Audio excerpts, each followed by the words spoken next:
This is part of a bigger pattern. She's mentioned multiple times that she doesn't want to do things I've done with my ex, like cuddling on the couch during a movie or visiting places I've been to before. I've tried to understand her feelings, but I'm starting to feel like I'm being held responsible for my past, which I cannot change.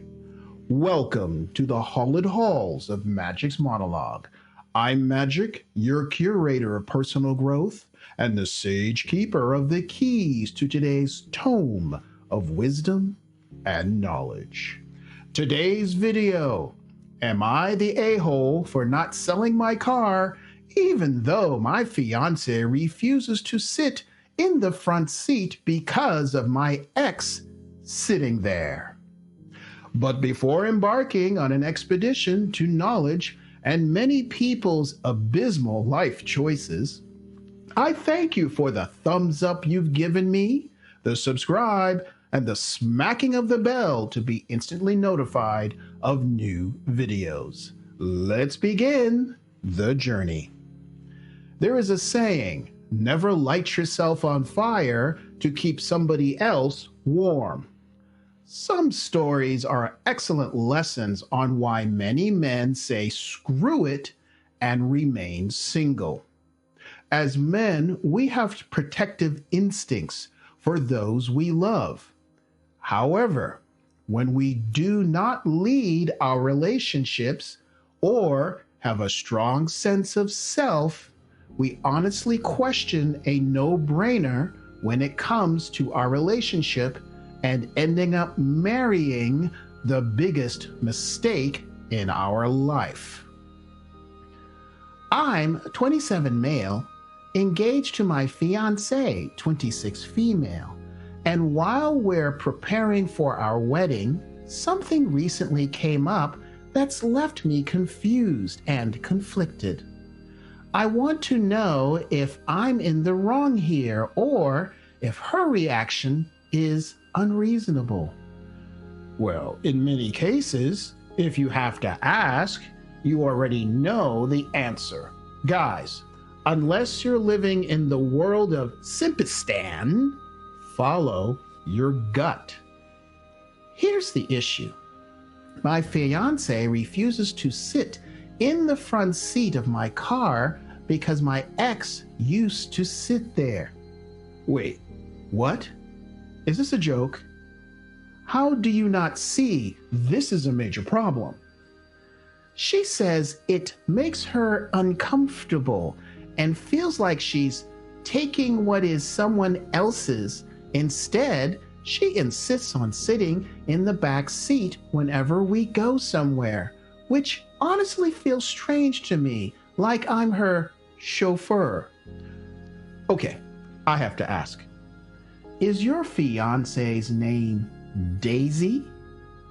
And does driving Miss Daisy drive you crazy?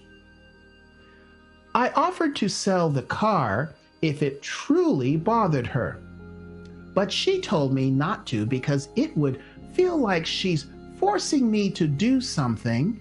However, she still won't sit in the front seat and avoids interacting with anything related to my past relationships. Slap to the back of the head. Talk about passive aggressive. Gee, Homer, what the hell is wrong with you? Obviously, you either can't see, won't see, or you're in denial, which, by the way, is not a river in Egypt. This woman is cuckoo for Cocoa Puffs. Please tell me you're black, because that whole chocolate goodness thing and her loving it, so that kind of works with my joke. Yes? No? Never mind. This is part of a bigger problem and pattern. Gee, you think? She mentioned multiple times that she doesn't want to do things I've done with my ex, like cuddling on the couch during a movie or visiting places I've been to before.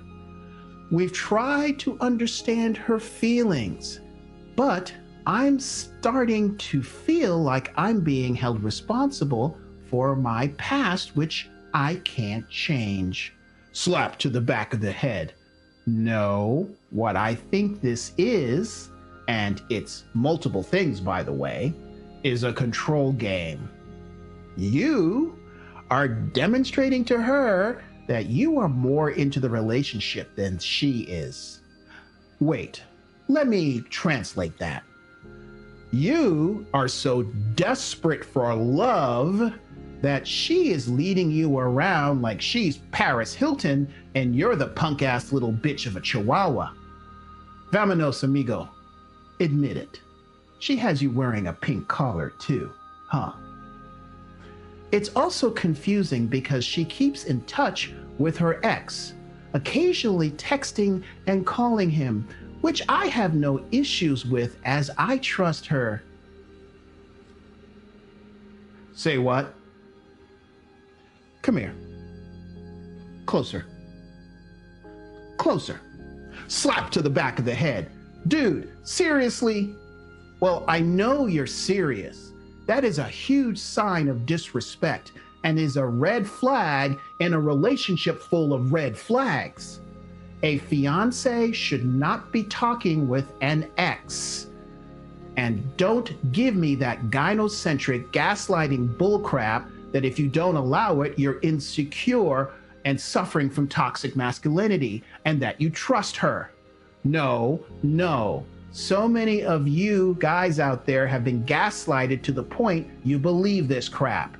If they are talking to the ex from her past, then you are her backup plan. You are the second choice because for whatever reason, he would not commit. She's 26 years old.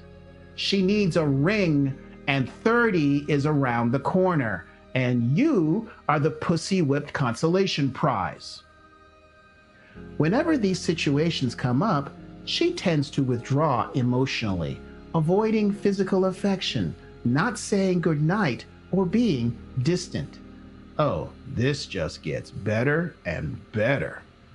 While I love her and want to work through this, I'm starting to feel like I'm walking on eggshells around her emotions, especially when they're tied to things I can't control, like my past.